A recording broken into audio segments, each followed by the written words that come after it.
As the heat of summer comes to burn away the freshness of spring and life, it's just getting more and more complex every day with all of the changes that are going on. It's important to remember that we have a refuge to go to. Not necessarily a refuge that's going to bring us some of the ease that we're looking for, but one that's going to help us to get ready for the challenges that we face in our everyday life. I'm talking about Brigid's Blessed Forge, a place where our souls are rehammered into something stronger, able to endure all that comes our way, a place where we can forge the implements that we need to face any of the challenges ahead of us. Yeah, given everything that's going on right now, I think we could all use another visit to the forge. So let's talk about what we might build there today as we walk together down Creation's path.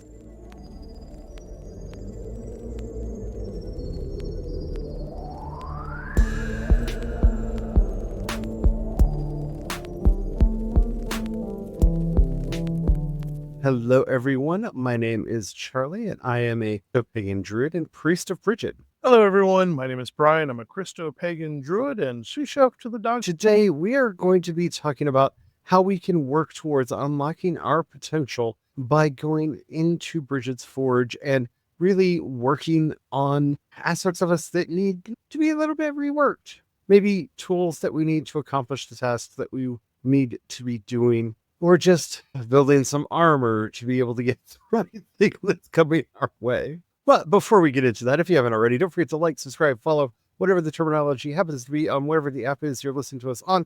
We do 5 original Christopagan and Druid episodes 5 days a week, and you don't miss anything because we've got a lot of stuff coming up. A lot of good stuff. All right, let's just get into it, shall we? So let's start with that thing that I said in the transcript at the beginning. That is Irish for Brigid be with you and welcome. And I thought I should translate that because I don't often start in another language, but I really do mean it and hope that she is, in fact, with you. Brigid is a spirit that I have a very strong relationship with. She is the Irish goddess of, I want to say everything, but I know somebody's going to get into the comments and try to challenge me on that. So let's just say justice, poetry, crafting, craftsmanship, for the forge, the fire, the hearth, the home, the livestock that we keep, the animals that we have care over, protection of the lands that we live on. Did I mention justice already? How about also revenging unjust actions that happen? Beer making, cheese making, anything that involves the making or procurement of dairy products. I should stop now, shouldn't I? Like, it's a lot. It's a lot. She also taught us how to mourn and is reputed to be the first person to ever keen on the island of Ireland. There's a lot that we could talk about with Brigid. The reason we're going to the Forge is because I feel like the Forge is a catch-all for me for a lot of the work that Brigid does, whether it's the justice making, the poetry, the work on ourselves, the work on everything. Our forge could be the hearth in the home. And by the way, if you don't have a fireplace in your home, if you have a stove that you make all your food on, that's your hearth. We're not going to be pedantic here. A lot of it is metaphorical speaking. Yes. And a lot of it, to understand any working with any spirits, you really have to understand the metaphorical as well as the literal meanings, the words that you're using, so that you can navigate the roads that you're on. And I don't know, I've been feeling a lot lately that in these times, we need to really be thinking about fashioning and refashioning the tools of our trade. And I'm going to be a little bit intentionally vague about that because I think that is true no matter what trade you're in. I don't think that's a specific thing. I know for me as a writer, I've been thinking a lot about different ways I can either tell stories or craft stories or how to put them together, how to present them to the world. And do I even want to be doing novels anymore? Am I doing serials? Am I doing web novels, which are like serials, but different from serials? Am I doing some kind of a mashup of all the above? What am I doing creatively? And I feel that way with almost everything that I touch nowadays. Every time we sit down to talk about what we're doing with this podcast, we're always talking about how we can reshape it, how we can work off some of the rough edges, how we can make it better. We're constantly refining how we're capturing the audio and how we're editing it and trying to do a lot of things to make it better. When I think about my work with the CSC, again, there's a lot of this, how can we change things up? How can we fix what isn't working and reforge and really reinforce the things that are working to make them stronger? And this has just been such a constant theme in my life lately. And from talking to some of my friends, I feel like it's a thing that a lot of us are grappling with, whether or not we are contracted to work for a goddess who really makes this her daytime job. I think this is definitely, I think you're correct. It's something that a lot of people right now are facing. The, one of the ways I find that this self reflection comes in is whenever our challenge level is increased, is how I could call it. Whenever we face an adversity in our life, it is only natural to sit back and go, okay, how can I be stronger to handle that adversity? Of course, recent events, there's been quite a bit of adversity in a lot of our listeners' lives. And so that is something that naturally pops up in the back of the brain. Actually take that energy and fuel the forge with it. Get the forge burning so that you can then feed your materials into it and reshape, strengthen, make more effective your tools so that you can then take that and have better equipment to handle that higher challenge level, so to speak. For instance, as Charlie pointed out, we did this with our audio just recently. There should be an improvement, at least on my side of it. And I think in general, improvement in the audio. It was just, we had some time. We went into the forge with it and reworked it, figured out ways that we could make it better. So the reason the forge works so well as an analogy when you're thinking about these problems is you don't just have one solution in the forge. I think everyone, when they think of a forge or a blacksmith, go to what we're using for the thumbnail for this episode, somebody standing at an anvil working hot metal. But there are other tools that are in there, such as the furnace to heat up the metal. You have very specific interest in what the fuel is that you're using in the metal, because the different types of fuel will add different amounts of carbon into the metal that you're working. You also have the choices of metals that you are putting together. Maybe you're doing various kinds of metal together and doing a forge weld on them to make them into one piece. Maybe you're taking them into the crucible and really melting them together into an alloy to make them stronger. There are a lot of tools that you have when you're working in the forge, not to mention that you'd have your water buckets and oil buckets that would be set to different mixtures. So depending on what needs to be quenched and how you're doing that quenching, the temperature is just right and the qualities of the material are being augmented in the way that you want them augmented. And you don't have to know how a forge works. You don't need to sit back and go, I guess I have to watch Forged in Fire or hunt down some YouTube channels about this. There are some wonderful YouTube channels, including some really cool Irish blacksmiths that I like to watch do their work. But the point I'm trying to get to is this isn't a simple place. It's a place where things can be mixed together in different ways. They can be heated and reheated and reworked in different ways. There are different ways to bring them up to heat, and there are different ways to cool them down.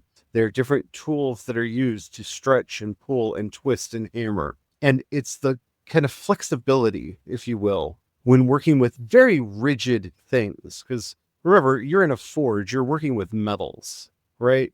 These are rigid and hard and things that don't want to bend and twist, and stretch, and all of the things that you're doing to it, like a lot of the problems and various things that we have in our lives. It's a really good metaphor to help us realize that we have more tools at our disposal than we might think in a given situation. And so whenever you're facing a problem, that's the first thing you should start thinking about is, what are the materials you're bringing in? And what resources do you have at hand?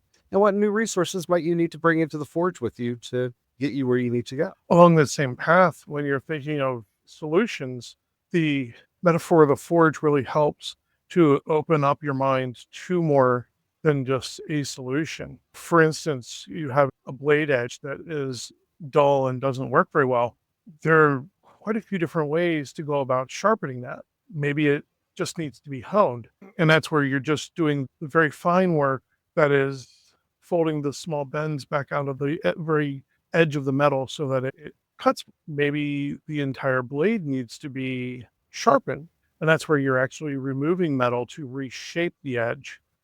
Maybe you actually need to redo the entire edge where you're actually, if it, the shape of the edge actually needs to be different because there are different types of shapes of edges that work better for different things.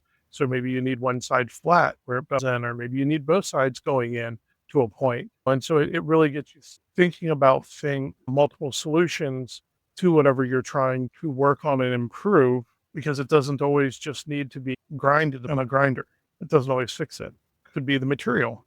Maybe you need a softer or a harder material for that edge, depending on the job you're trying to get out of it. Which brings us to the matrix chart that you can use to help you work through a problem through a metaphor like this. So the first box, if you will, in our chart is going to be, what is the problem? And this really should be one of the places you take the most time with, because identifying the actual problem is, I think, the hardest thing for us to do, whether it's in life, in our spiritual work, or in our magical work, is understanding exactly what the problem is.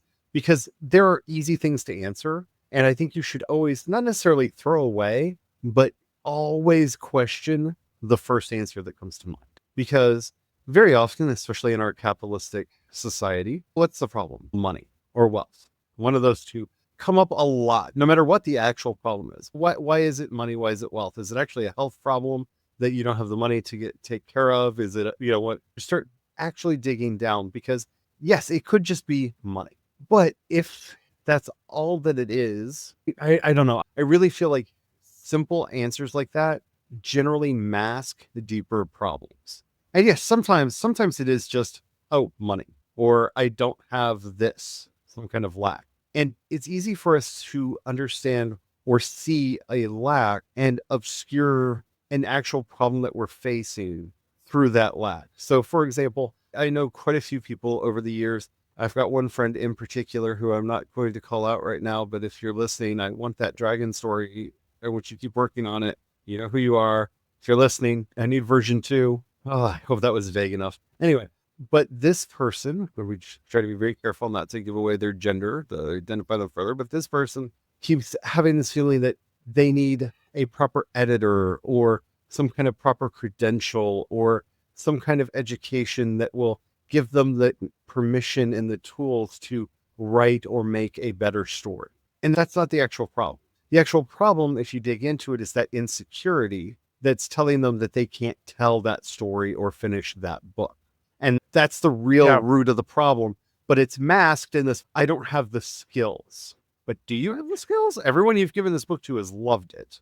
So I think you have the skills. So do take some time with this first step of identifying what your actual problem is.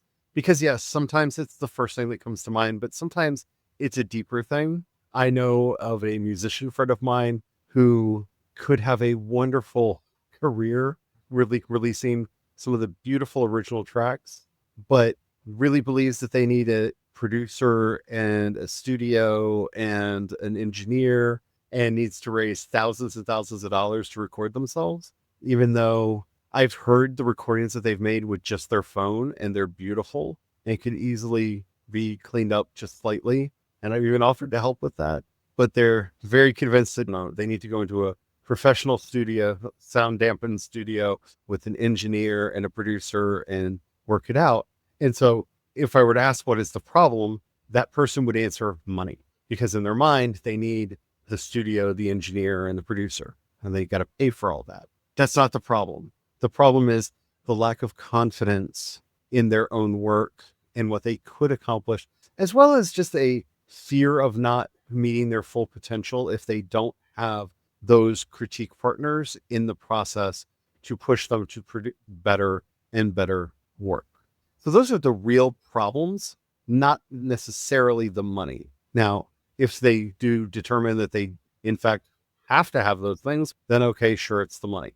But that's not really the problem, because it's even not the problem at all, because you could probably find an engineer or a producer that has a home studio that would be willing to take on the project and work with this person to get it done. That was what I was just about to point out, is that if they determined that money was the problem incorrectly, that may have prevented them from even considering other options that could come around. Because like maybe they need to partner up with a studio or someone who has a which is a non-money solution. And these may not sound like relatable No. problems to the problems that you're having in your life.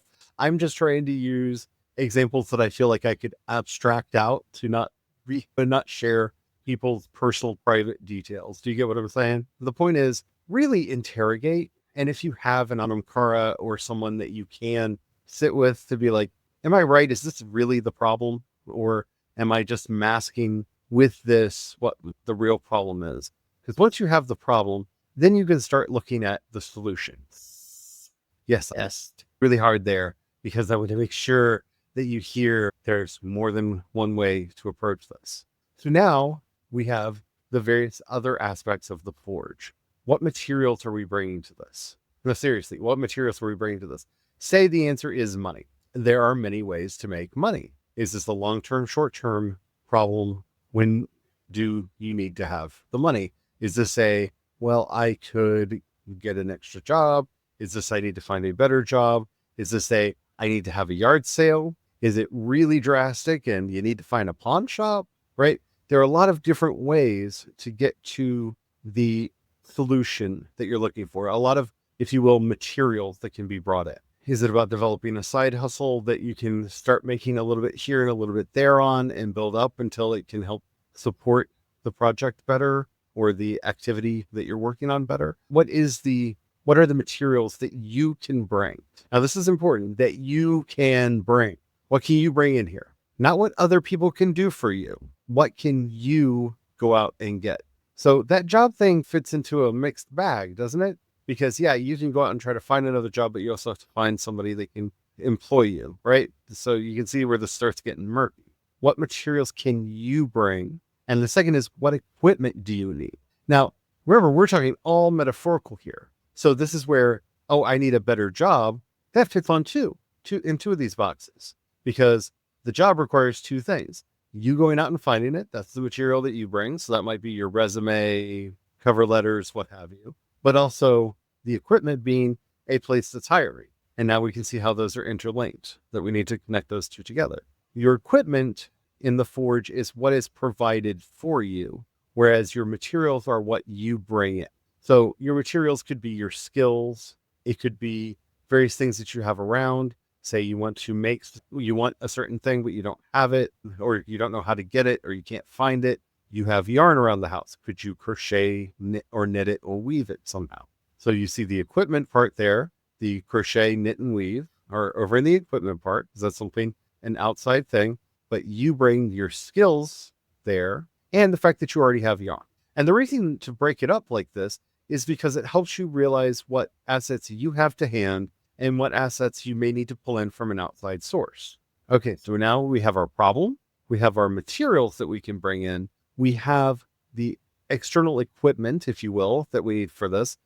Now comes the fourth and final box in our matrix. What is the method that we're going to bring them together? So now we have to take our materials and our equipment to do something to fix the problem. You see how the three previous boxes are interrelated here? So if I say there's a shirt that I really want, my materials are, maybe I have the fabric and the thread. My equipment is I have the sewing machine or a friend who's really good at sewing and cutting patterns, right? So the method then would be to get your friend to help you cut the pattern and maybe help you actually the shirt together or teach you how to sew the shirt together. And now at the end, you have the shirt. Again, trying to use simple, clear examples here to make this make as much sense as possible. So box one, what is the problem? Box two, what can I bring as a way to solve it?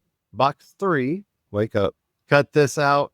Box three, what equipment or outside resources can you bring in? And box four, what method are you putting it together? Are you cold forging? Are you hot forging? Are you, just use the metaphor of the forge, how are you bringing it all together to make your solution? And that's a good way to do problem solve. That's also a good way to come back when you're doing refining and you're wanting to improve something that you already have. You still want to go through all those steps. Sit down with the problem that brought up why you want to refine it. So like in their case, it was the audio. We weren't the happiest with where the audio quality was. And we started going through going down each box and looking at each element. And we figured out, oh, on the materials over here, there was some bits that we could improve, and we put it all through, pumped it back out of the forge, and there we go. And you can do this with almost any problem, whether it's something about yourself that needs to be changed and reforged, something about your life, something about a project that you're working on. You can follow this method. And I know it might seem simple, but try it, because I think to me, at least, the key change here in the way that I've been taught how to do this kind of problem solving before is this breakdown of what can I bring and what do others bring. That really is an important part, because technically the only thing you can change in your life is yourself. So separating out those things that others bring in when looking at a problem also help to remove as obstacles those things that are outside of your control, or allow you to have more grace when it comes to accepting those things. Because a lot of times when there's a problem, so often I find when somebody's beating themselves up over a problem that they think that they have, it turns out that it's the materials that others bring into the situation is where the problem actually is, where the tension comes in. And they then really, the solution is realizing, oh, what they're adding is adding all these impurities into the process. So if they could just eschew some of that and figure out how to do so with grace, yeah, they find, oh, wow, it actually fixes everything, or fixes enough of it. Or at least, once again, like there have been times where the problem is just me accepting that I've done all that I can on my part for now, and I just have to set it aside and come back to it later when the materials have Or realize that you gotten. found a new problem that's in here. So say, let's go back to the money one, right? So the solution that you Mhm. found is that you need to find a better job that pays better. Now the problem suddenly changes to, what if you can't find that job? Well, is that because the minimum wage is too low in the area that you live in? Is it because housing is too expensive and what the basic cost of living is too high where you're currently living? Is the problem maybe that a rich nation should have a UBI or universal health care, so that's a thing that you don't have to pay for out of pocket, or what have you? And then you start seeing some of the systemic problems that are basically causing power outages in your forge and keeping you from being able to get to the place that you need to get. Because here's the problem, and where all of these problem solving rubrics and patterns break down, is sometimes systems are actually really and truly working against you to get where you need to go or where you Mhm. want to go. And using a tool like this, if you keep noticing that the problem isn't that you don't have the materials or the what have you, the abilities, the skills and stuff, but it's always in that what equipment that you need, what do other people need to provide column, you may be noticing a systemic problem that needs to be addressed. And here's a little secret that, just to sound a little conspiratorial for a second, that they don't want you to know. If you found a bug in the system that's keeping you from getting a place you need to go, it's not just you. Other people are hitting that bug too. And that's where you get Yep. organized. That's where you could start bringing other people in and start addressing the more systemic issues that are holding you back. And that's where this kind of rubric really stands out, is if the solution is constantly running up against, oh, legitimately other people are holding me back, which does happen sometimes.